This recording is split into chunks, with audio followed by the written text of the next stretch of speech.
continuidade na 6.1, hoje é a última aula, tá? Hoje é a última aula, e aí eu separei aqui para vocês, para a gente falar um pouco dessas mudanças de norma, essa reestruturação de NR, para você já começar se familiarizando, tá bom? Durante as aulas eu já falei muito delas, né, das alterações que vão ocorrer, que estão ocorrendo e tal, então eu já separei aí alguns slides, tá, do Senai SESI do Rio de Janeiro, que ele vem de encontro também com isso que nós estamos falando, tá bom? Então, é o status da atualização das normas regulamentadoras, tá? E é uma coisa nova, foi feito dia 22 de janeiro deste ano. Então, primeiro, ele fez aqui um status, né, de atualização, um calendário das reuniões previstas para 2020. Então, tem aí o que aconteceu, o que não aconteceu, as reuniões que aconteceram no ano passado, as reuniões... Ô, Línia, seu fone está aberto ouvindo sua música aí, sua televisão, minha filha. Aê, criatura, ninguém quer assistir sua novela, não. Aí, nós temos aqui, desde junho, né, julho que começaram as discussões da NR1, NR2, né, que foi revogada, a NR12, né, em setembro passou a NR3, NR24, e depois ainda ficou aguardando a NR7, NR9, 18 e o GRO e o PGR, que para frente ele foi resolvido. Em março, né, desse ano, nós tivemos a alteração da NR4, NR5, a 17, teve a alteração da NR10, da 29, 30, 32, né? Em abril teve a alteração da NR15 e 37, né? E aí tentar se harmonizar nessas normas, tentar tirar um pouco daquelas normas um pouco arcaicas e deixá-las assim de uma forma mais, de forma de gestão, tá?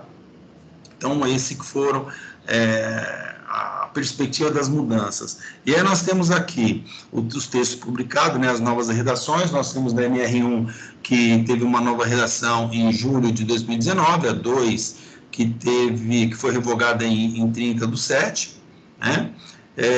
A 3, embargo e interdição, nova redação publicada em 23/9, então a NR3, embargo e interdição, aumentou muito mais, né? Tem muito mais coisas interessantes para a gente. A NR12, que fala de máquinas e equipamentos, teve uma redação, a nova redação foi publicada em julho, né? É interessante vocês, quando tiver disponibilidade, ler a NR12, na verdade, ler todas, né? Mas especial a NR12, porque a NR12 ela teve essa alteração de máquinas e equipamentos, e isso, hoje, para entrar no mercado, se você não souber as medidas de segurança em máquinas e equipamentos, você está fora, tá bom? Você está fora. Entrou a 24, que são condições sanitárias em conforto nos locais de trabalho, teve uma mudança também, pouca, mas teve uma mudança porque isso é do PCMAT, então teve uma alteração, tá? Mudou em julho de 2019. A NR1, ela foi né, em 7, né, publicada, e ela teve, né, os pontos fortes dela, o seguinte, né, que é a emissão, a guarda e a prestação das informações de forma digital. Então, olha que interessante, nós estamos vivendo um momento de meio ambiente. Vou tomar um café aqui que a mulher fez agora, tá? Não fez antes? Então, nós estamos vivendo um momento de tecnologia. Nós estamos vivendo num mundo de desburocratização. Nós estamos vivendo um momento que as coisas têm que ser mais rápidas.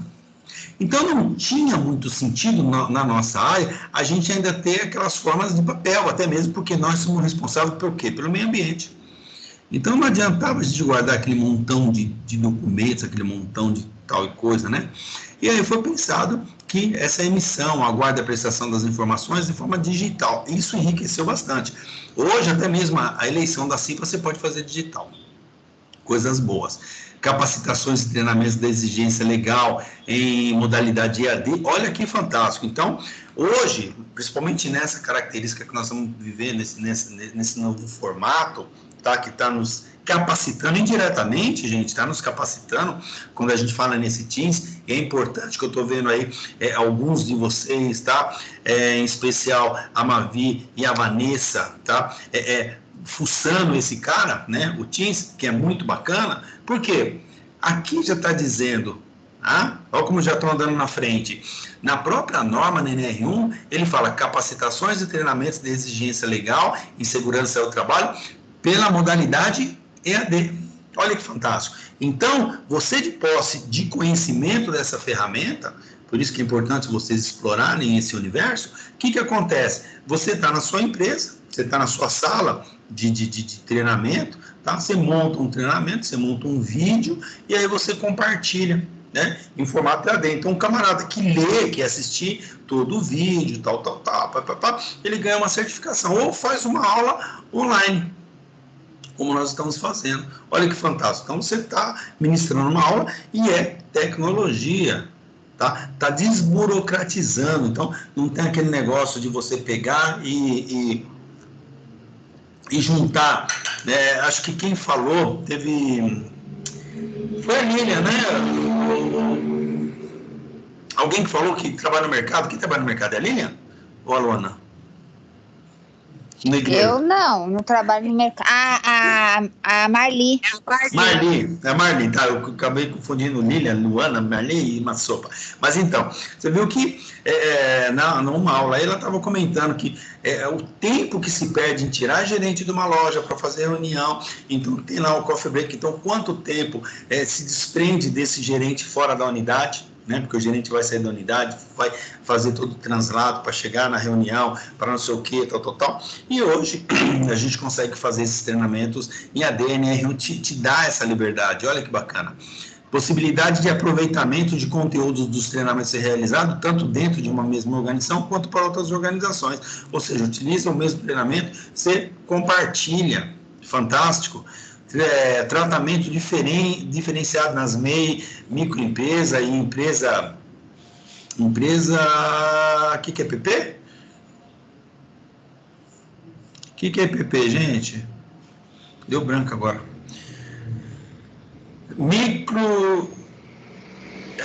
Média empresa, microempresa e empresa, não sei, vou lembrar daqui a pouco. Tá? Então, diferenciado essas pequenas empresas, tá? Pequenas empresas, tá? Tanto microempresas como empresas pequenas, elas estão dispensadas do PPRA, do PCMSO. As empresas de grau 1 e 2 também estão dispensando de PPRA. Isso a gente já questiona, né?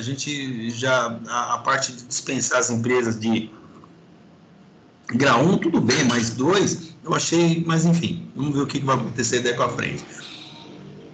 Empresas que não possuem riscos físico, químico, biológico e ergonômico, tá? Então, empresas que não têm esses problemas. Pô, professor, me dá um exemplo.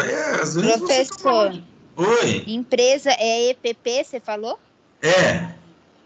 Aqui, ó, no item 4. Porte. Empresa de pequeno porte. Tá, então beleza, obrigado. Então nós temos aí a MEI, a ME e EPP. Então, MEI, microempresário, como que é? Micro, empresário. Acabei de falar. Esqueci. Empreendedor? Não. Empreendedor também. Não é o I, não é empreendedor, é empreendedor, individual. Microempresário individual, microempresa e empresa, que você falou agora? Empresa de pequeno porte. Empresa de pequeno porte, perfeito. Então, são pequenas empresas, tá? E também entra no hall, empresas de grau de risco 1, empresas que não possuem risco químico, físico, biológico e ergonômico. É até um pouco difícil, né? Você ter uma empresa que não tenha isso. Então, vamos partir do princípio, uma loja. Então, uma lojinha de roupa. Tudo bem, não tem risco químico, não tem físico, não tem biológico. Será que não tem ergonômico? A menina não fica lá em pé 12 horas numa loja? Entendeu? Um banco não tem físico, não tem químico, não tem biológico, mas tem ergonômico, a posição que a pessoa fica lá no caixa ou digitando. Então, vai ser um pouco difícil aí enquadrar nisso, mas enfim, a lei está aí. Por meio de autodeclaração, a empresa vai ter que fazer uma autodeclaração que ela não tem nada disso. Então, olha a responsabilidade, né? O camarada fala assim, minha empresa não tem. Na norma NR13, embargo de interdição, teve aí a nova redação, que foi publicada em 23/9, e a vigência, né, começou em 22 de janeiro desse ano.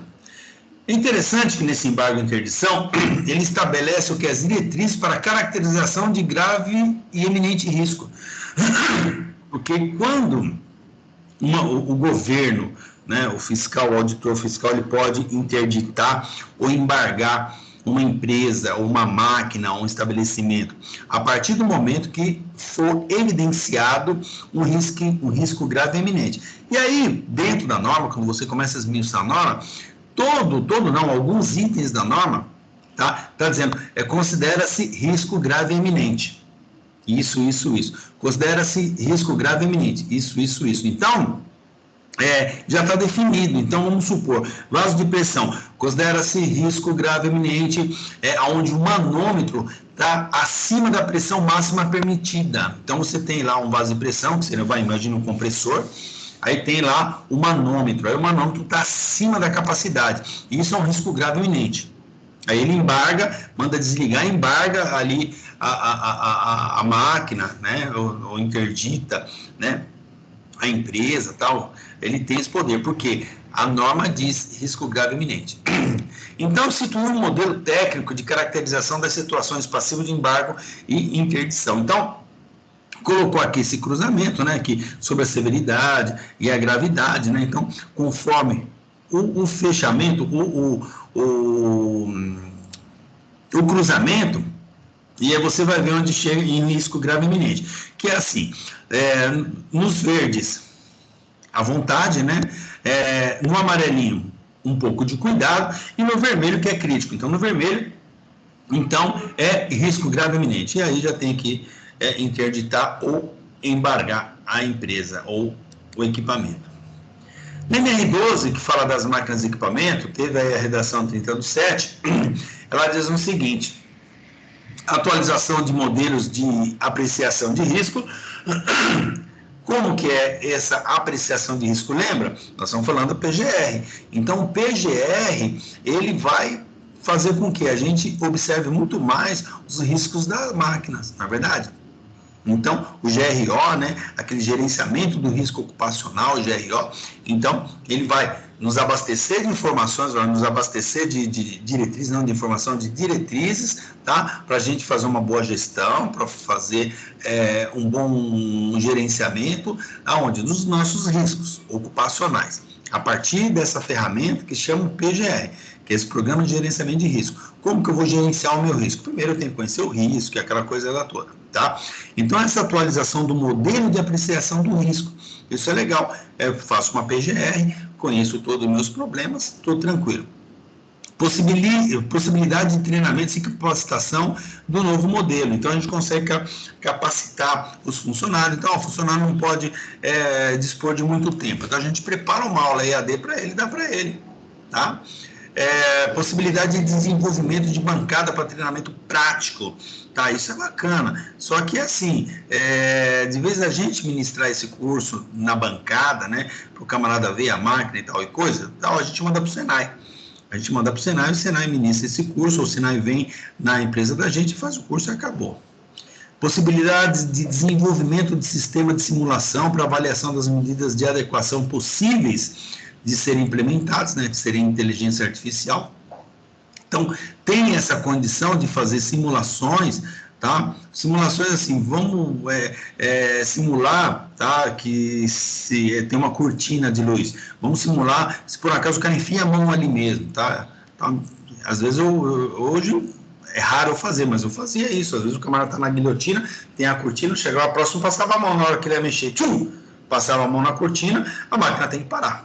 Pum, parou, opa, tá funcionando, tá? Agora nas outras máquinas não, né? Nas outras máquinas, cortina, sempre eu passei, mas assim, abrir para saber se o intertravamento está funcionando, porque aí você abre para a máquina, vai ter que alinhar depois, aí vai atrás da produção, aí eu já não faço, mas onde tem o feixe, né, de luminoso, né, seria a cortina de luz, dá para fazer sempre.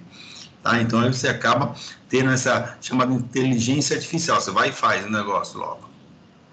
Na 24, a gente tem as condições sanitárias de conforto nos locais de trabalho, tá? Então, essa nova redação foi publicada em 23/9. Ela diz o seguinte, que permite o dimensionamento com base no número de trabalhadores, usuários do turno com maior contingente. Então, pega-se uma empresa que trabalha por turno, pega o turno que tem mais gente e dimensiona por ele, tá bom? E muitas empresas acabavam dimensionando pelo menor. Permite a utilização de armários rotativos e de serviço de guarda-volume nos locais de trabalho. Então, isso tem seu ponto positivo, né, em questão de empresa, né, quando a gente fala em armários rotativos. O que é o armário rotativo? Você deixa o armário, né, e o camarada vem, coloca as coisas dele, né, e só que ele traz as coisas da empresa, vamos supor, o macacão, né, a roupa dele, ele traz de casa, porque não guardaria dentro da empresa. Só que muitas empresas acham que isso não é legal, né? Esse tal de armários rotativos, né? Então, você tem que trazer, você vem uniformizado e você vem vestido e com o seu uniforme na sua bolsa. Aí você chega, vai lá, se troca, né? Coloca o seu uniforme e a sua roupa você coloca nesse armário rotativo. Quando você sair, você pega tudo e leva embora. Mas fica esquisito, né? Então, tem empresas que optam por isso aí. Se é um caso de um pessoal administrativo que não tem muita coisa, não usa uniforme, até que dá, tá? E de serviço de guarda-volume, né? Então, esse guarda-volume, tá? Que é os armários que a gente tem normalmente nas empresas, né? Esses armários. Então, a gente dá a chave para o funcionário fica lá até ele ser dispensado, né? Quando ele sai da empresa, ele vai lá, devolve. Enfim, ele pode deixar dentro do armário dele as coisas que quiser, né? E durante a sua estadia na empresa. Porém, de vez em quando, a gente pede para todo mundo tirar as coisas dos armários, que é para a gente detetizar, né? Porque senão o camarada deixa comida, pode surgir barata e tal. E nesse momento de pandemia, a preocupação é gigantesca. Permite a divisão dos trabalhadores em turno, em grupo, para tomada de refeições, possibilitando gestão de espaço. Então, é até interessante, isso está acontecendo hoje, né? Que é essa divisão dos trabalhadores em turno, né? Só que a gente tem que tomar cuidado, porque assim, a legislação ela fala que o camarada não pode ficar muito tempo sem comer, então eles falam em 4 horas, né? Então o camarada entra das 8 às 9, às 10, às 11 é meio-dia, então 4 horas, né? Aí almoça da meio-dia a 1, depois dá umas 2, às 3, às 4, às 5, vai embora. Só que aí quando você pega e você não trabalha bem a questão do almoço, aí fica complicado, porque aí você teria que jogar pensão, um camarada que começasse a almoçar 11h30, então da 11h30 a meio-dia e meio, de meio-dia e meio a 1h30, entendeu? Aí você consegue dividir em 2 turnos, ainda daria, né? Então, muito mais espaço, né? Tá? Essa questão de gestão de espaço, tá? A galera, principalmente hoje, que a gente está fazendo muito disso, né, no horário de refeição, então nós estamos dividindo o grupo, né, ou as mesas, né, que nem lá na fábrica o refeitório é gigante, é bem grande, então eu separei, então uma mesa de 4, eu isolei duas cadeiras, então cada mesa pode sentar no máximo 2 pessoas, né, e as que eram de 2 pessoas só pode sentar uma, né, mas tem espaço para todo mundo, graças a Deus, mas tem empresas que não tem, né, então aí eles acabam fazendo dessa forma, né? Vai fazer essa gestão de divisão de turno. Permite que as instalações previstas na NR possam ser atendidas coletivamente por grupos de empregados ou pelo condomínio, né, facilitando o cumprimento da norma. Essa questão aí de atendimento coletivo, né, então, banheiro coletivo, né, banheiro é coletivo, mas a gente está preocupado com uma bacia, limpeza, higienização, álcool, hoje, né, a gente fala muito em álcool, sabonete líquido, ou um papel toalha, um papel higiênico decente, entendeu? Então, tudo isso está na NR24.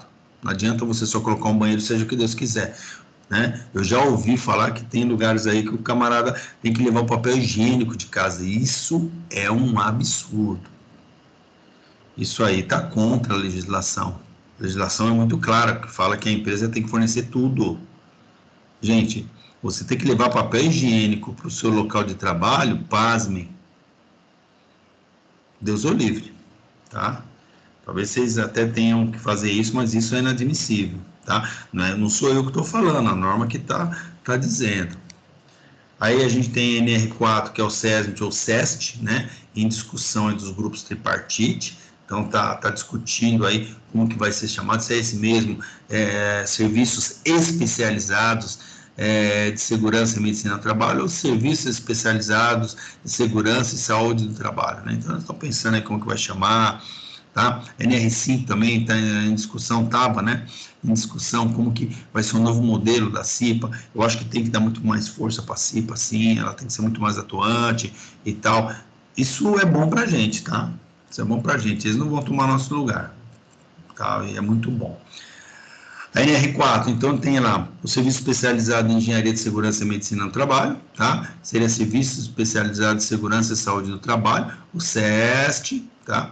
Então, esse texto foi aprovado em março desse ano.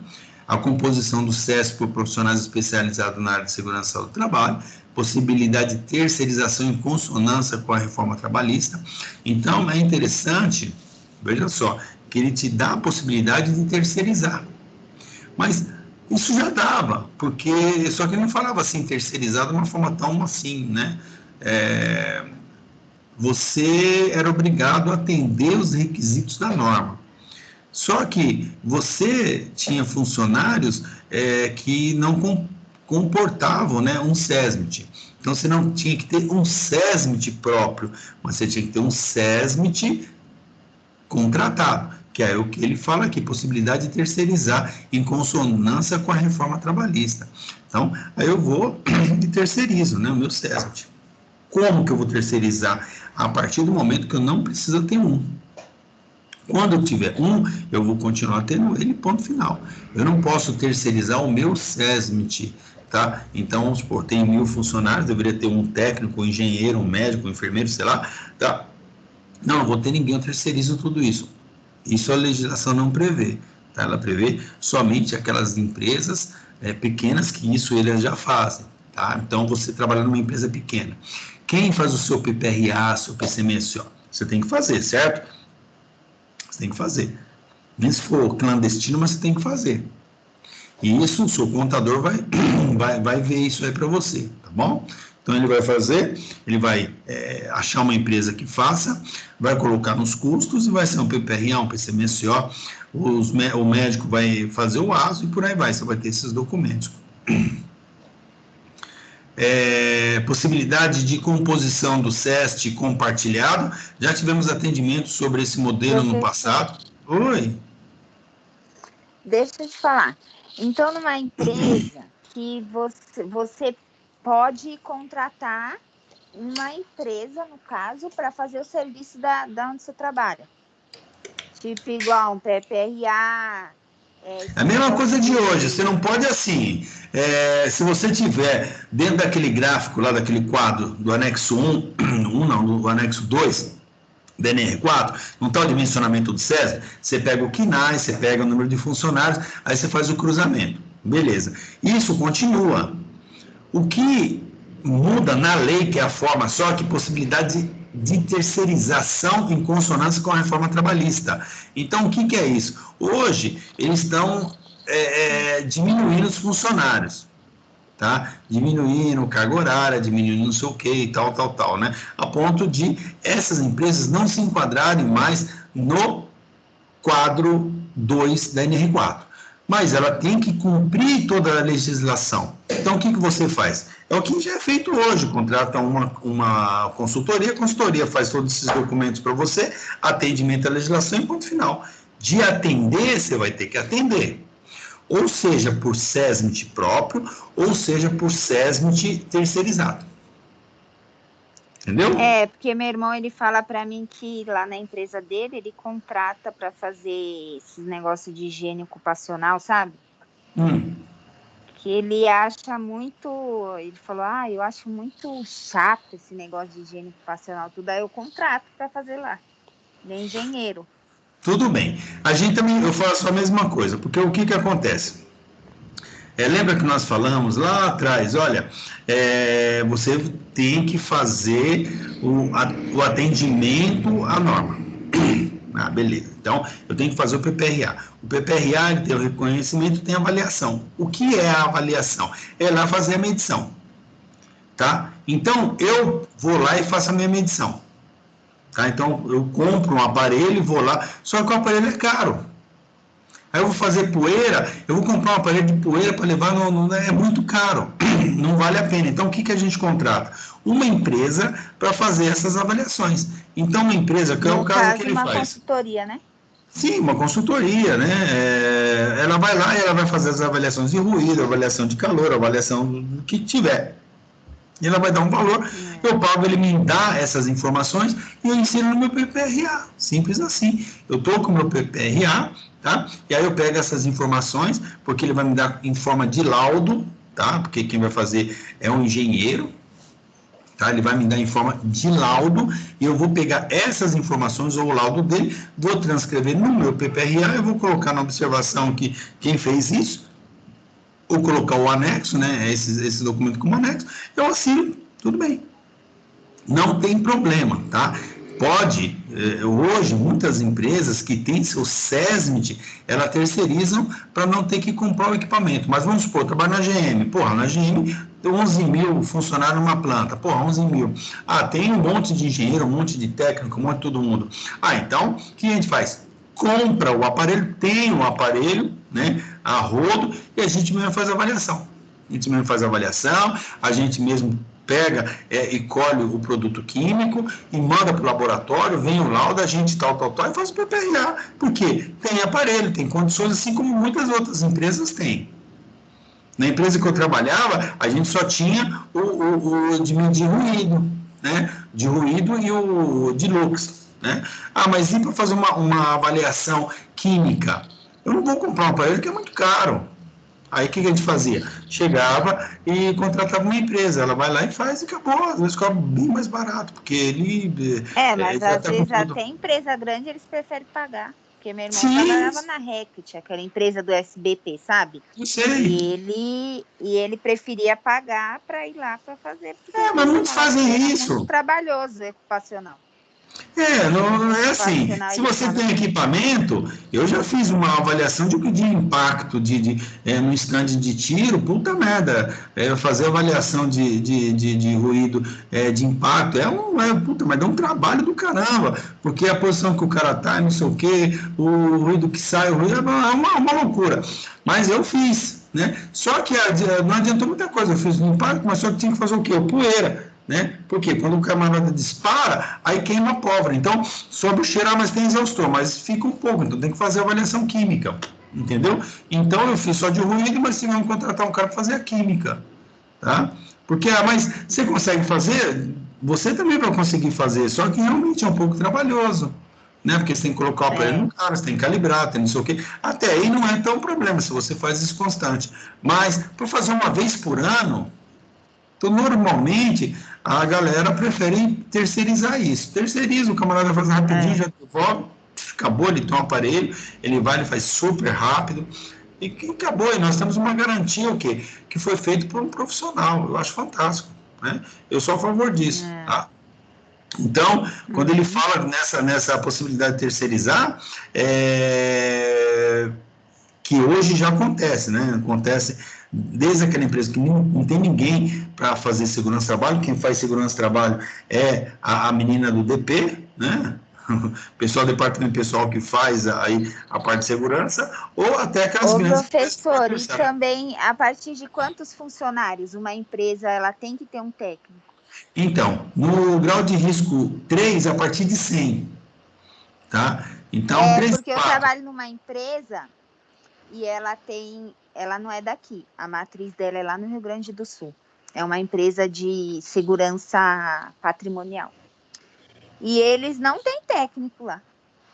Então, só que assim, é por estabelecimento. Então, tinha que ter um técnico lá, tinha que ter técnico aqui, engenheiro aqui, dependendo de funcionário. Eu trabalhei também numa empresa de segurança, né? E aí eu trabalhava no setor de segurança do trabalho. Então, eu era responsável, né? Tinha um engenheiro de segurança, né? Só em São Paulo nós tínhamos 2 engenheiros de segurança, Aí tinha engenheiro nos outros estados e técnicos de segurança nos outros estados. Só que como aqui era a sede, a matriz, a nós que fazíamos aqui os documentos e enviávamos para eles. E, em vez de quando, eles vinham para cá para a gente se reunir, né? E tal. E eu era responsável, porque eu era do segundo escalão. Então, tinha um engenheiro que era o responsável, né? Um engenheiro de segurança que era responsável por tudo, e eu, o técnico, né? Que era responsável pelos técnicos. Então, mas no Brasil inteiro. Então, tinha o SESMIT lá no Paraná, tinha o SESMIT no Sul, tinha lá em Santa Catarina, tinha o SESMIT em Brasília, tinha o SESMIT... tinha tanto SESMIT aí, entendeu? Então... Aqui no interior de São Paulo, a gente tinha técnico de segurança, assim, para fazer a coisa certa, né? Só que a gente fazia o quê? Mas você vê, tem 100 funcionários e não contratam técnico. Não tem. Tem que contratar. Às vezes até tem, tá? Só que eles fazem o quê? Ele pega um supervisor, tá? Eles pegam um supervisor técnico de segurança e registra ele como técnico de segurança, só que ele faz a função de supervisor de segurança. Ele continua sendo supervisor, eles pagam mais para ele, né, dão uma gorjeta para ele lá, uma quilhada a mais, e ele está registrado na empresa como técnico. Só que ele não executa as atividades da segurança do trabalho. Entendeu? Então, aí a empresa tem que contratar uma terceirizada, né? uma consultoria para fazer o trabalho para ela. Que aí acaba saindo mais caro do que você ter seu SESMIT próprio, onde você tem o seu grupo de técnico de segurança, onde vocês vão dar treinamento. Eu dei treinamento só em centro de treinamento para vigilante, de porteiro, vigilante, supervisor, gerente, 11 anos. 11 anos dando treinamento para a galera. Pessoal de presídio, só para falar em segurança e trabalho. Só falando de segurança e trabalho. 11 anos só falando de segurança e trabalho, para vigilante, para porteiro. Para esses vigilantes dessas empresas? Exatamente. Não, aí era para a empresa que eu trabalhava, que era de segurança. Hoje passando na TV os 2 vigilantes lá que morreu, você viu? Não vi. E olha que eu sou daquela época que o vigilante ele ficava dentro daquela cabine blindada, redonda lá, ele ficava lá dentro. Entendeu? Depois mandaram tirar aquele negócio. Eles estavam os 2 para fora, chegou os 2 caras e já chegou matando. 2. Isso acontece, tá vendo? Olha o risco. Mas é assim, entendeu? Então... Entendi. Então tá bom. Então vamos lá, dando continuidade, possibilidade de composição do SESMIT compartilhado. Já tivemos atendimento sobre esse modelo no passado, que é chamado SESMIT coletivo. Tá? Então é o seguinte, hoje já é pensado, existem prédios que tem um monte de empresas, pequenas empresas, né? Pequenas empresas que têm poucos funcionários. Tá? Então, dentro do mesmo ambiente, tá? Dentro da mesma instalação, que hoje eles alugam salas, né? Para empresas e tal, e aí tá lá, o camarada coloca a sua empresinha e tal, e aí eles compartilham um SESMIT, tá? Então, eles acabam contratando como se fosse pelo próprio condomínio, né? Cria-se um SESMIT, e o SESMIT vai tomar conta de todas essas empresas. Entendeu? Vai ver PPRA de todas, vai ver PCMSO, exames admissionais, vai ver a parte de equipamento de combate a incêndio, vai ver documentação, se tiver a parte da parte ambiental, né, de resíduos e tal. Então, isso aí já estão fazendo, e a tendência é acontecer, porque hoje em São Paulo, eles estão construindo muito prédio para esse fim, que são essas salas compartilhadas, né, esses espaços que você aluga para o seu escritório. Então, caramba, você quer montar aí, sei lá, uma startup, né? Eu quero fazer uma startup, só que eu não tenho espaço, né? Então, o que eu vou fazer? Eu vou pegar aí e vou alugar uma sala. O cara te dá uma sala, você só leva o computador. E aí, dali, você tem o seu ambiente para você poder trabalhar, tá? E aí, nesse espaço, coloca-se um SESMIT, né, um SEST, que é agora o nome, e esse SEST ele vai te dar todo o suporte. É evidente que você vai ter que enfiar a mão no bolso, né? De graça não tem nada, beleza? Aí nós temos a NR5, que é a possibilidade de realização de treinamento obrigatório pela modalidade EAD, isso é fantástico, tá? Porque hoje você, principalmente pessoal de escritório, é muito complicado você tirar pessoal de escritório ou de fábrica, né? Às vezes, se tirar os funcionários. Eu dava curso de disciplina no sábado. Não tinha como tirar a galera do posto de trabalho, então faz isso aí no sábado. Era um sábado inteiro também, das 8 da manhã. Pô, não tem que ser 20 horas? Tem. Mas aí dava uma encurtada, das 8 da manhã às 5 horas da tarde, dava o curso, tá, não enchia linguiça, falava o que tinha que falar e beijo, tchau, né? Fazer o quê? Você tem que se virar, tá? Ah, mas tem que ser 20 horas, tem que ser 20 horas, a lei fala em 20 horas, é verdade. Tá, mas e aí? Você tem condições de dar os 5 dias das 8 à meio-dia? Não, não dá, então. Se tem condições, amém, né? Deus ajude, tá? Agora, já nessa empresa, são 5 dias. Segunda a sexta, das 8 à meio-dia. Ponto. Tá? Mas na outra não tinha condição. Aproveitamento de conteúdo quando não houver alteração do ambiente, né? Então, utilizar o mesmo gráfico, mesmo treinamento, mesmo mapa de risco, alteração do período de estabilidade dos membros. Então, aí que está um grande problema, que é a questão de estabilidade. O que a legislação, ela fala, né? Mas está uma discussão ainda. Ele tem um ano de estabilidade, que é um ano de mandato, e um ano pós. Mas está uma discussão, que eles querem tirar essa estabilidade. Não querem mais o nome estabilidade, entendeu? Então, o pessoal quer tirar essa estabilidade de CIPA. Você quer ser membro da CIPA? Seja membro da CIPA e acabou. De uma forma com que você vai trabalhar, porque você quer fazer a parte de segurança, não porque você quer estabilidade de emprego. Porque eu cansei de ver aí, vou me candidatar na CIPA porque a minha corda está no pescoço. Acho que vocês cansaram de ver isso aí, tá? Então, o pessoal quer tirar um pouco dessa questão de estabilidade, tá? Aí tem a NR7, né? A NR9, o GRO e o A18, tá? Então, vamos ver. Aí na 7, nós temos o quê? O PCMSO passa a ter abrangência oficial aos 5 grupos de risco: físico, químico, biológico e ergonômico de acidente. Então, antigamente era só os 3, físico, químico e biológico, agora entrou ergonômico e acidente. Até ergonômico, muitos colocavam, né? Não colocava de acidente, agora vai ter que colocar de acidente também, né? Então, o ASO vai começar também a ter questões relacionadas a acidentes. Requer comunicação de alinhamento do GRL com PGR, lógico, né? Então, o gerenciamento de risco ocupacional é o macro, passa para o PGR, que é esse programa de gerenciamento de risco. Então, o PCMSO tem que estar alinhado, isso é lógico. Avaliação dos riscos ocupacionais, adoções de medidas preventivas. Lá no 442 fala que nível de risco ocupacional, que é o cruzamento da severidade da lesão ou agravo pela probabilidade de ocorrência. Nós já vimos isso aqui numa dessas aulas, eu falei da severidade e a probabilidade de ocorrência, né? Se é severo e a probabilidade que aconteça esse acidente. Avaliação, classificação, plano de ação, sempre, né? Aqui, falei, né, do ciclo PDCA.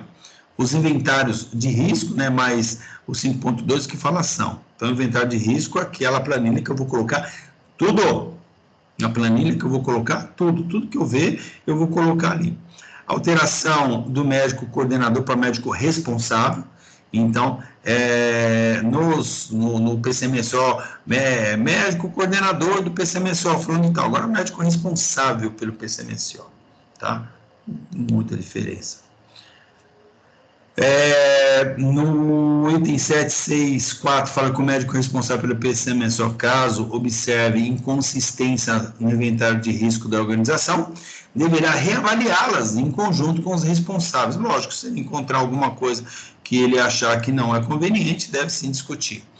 Mesmo não constando no PGR, tá? Então, não constou, deve colocá-la também. Laboratórios precisam ter autorização legal, tá? Então, esses laboratórios, porque muitas vezes você chega, tem que fazer exame de sangue, então esse laboratório tem que estar autorizado, né, pelos meios legais aí, não sei, a Anvisa, sei lá, o órgão que ele tem que ter autorização.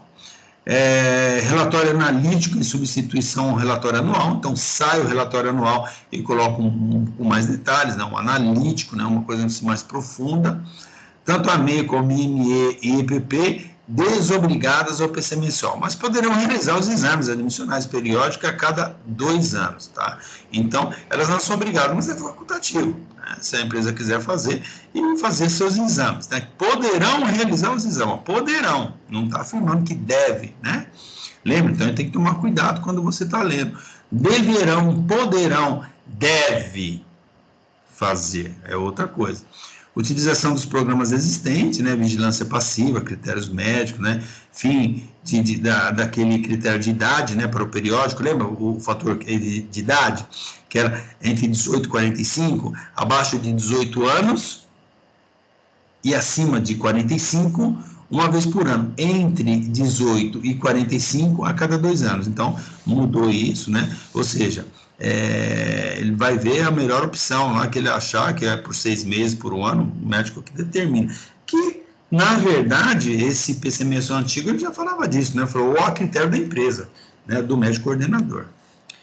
Na NR9, os riscos ambientais deixam de existir na forma como existe hoje, vai mudar a cara do negócio, né?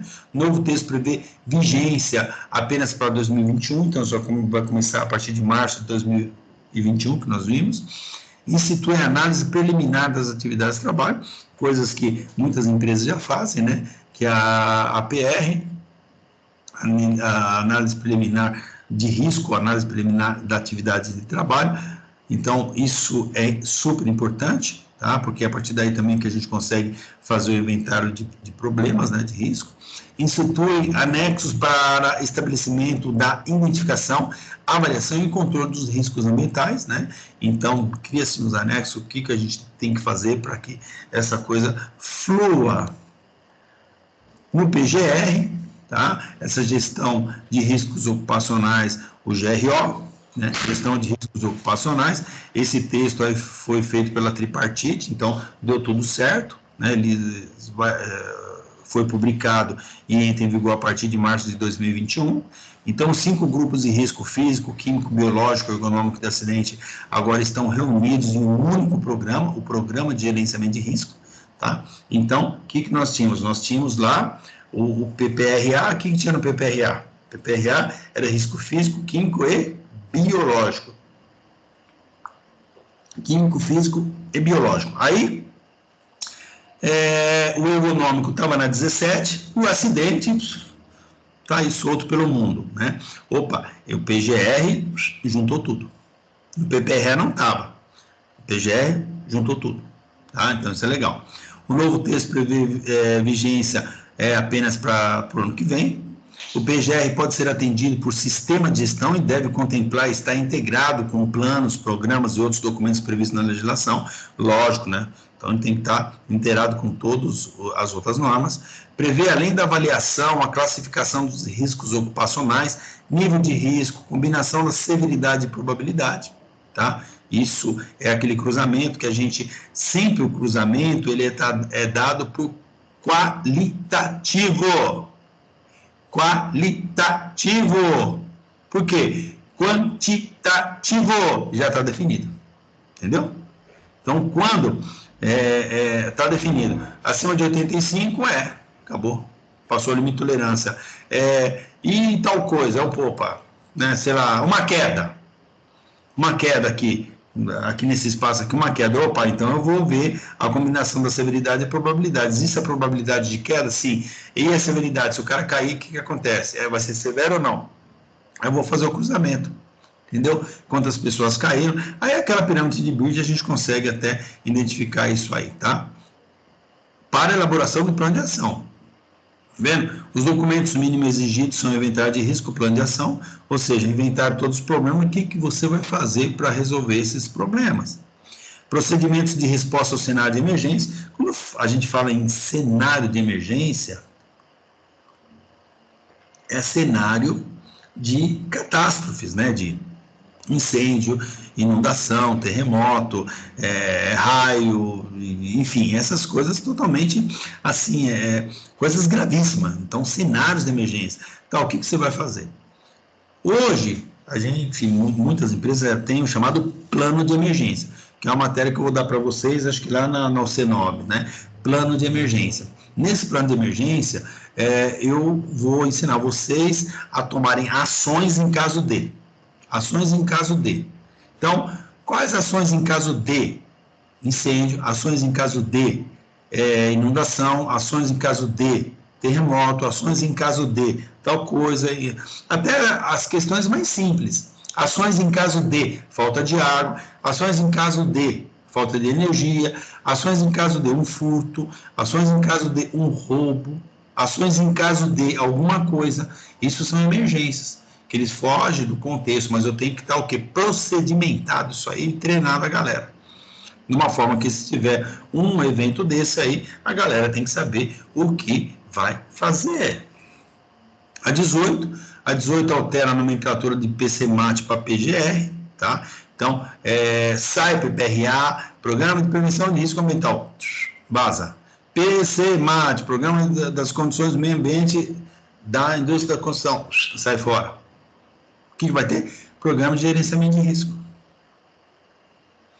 Esse novo texto prevê também a vigência para 2021, interlocução com a NR24, que era de vivência, aquilo que nós vimos anteriormente. Teve uma alteraçãozinha também, né, na 24 que nós vimos aí. Beleza?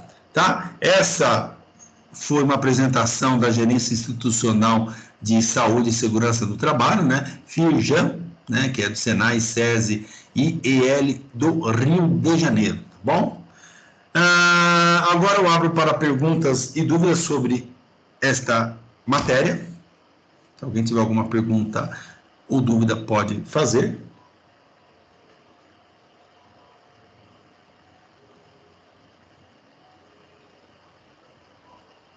Dou-lhe 1. Dou-lhe 2. Dou-lhe 3. Não tendo nenhuma pergunta, eu encerro a gravação.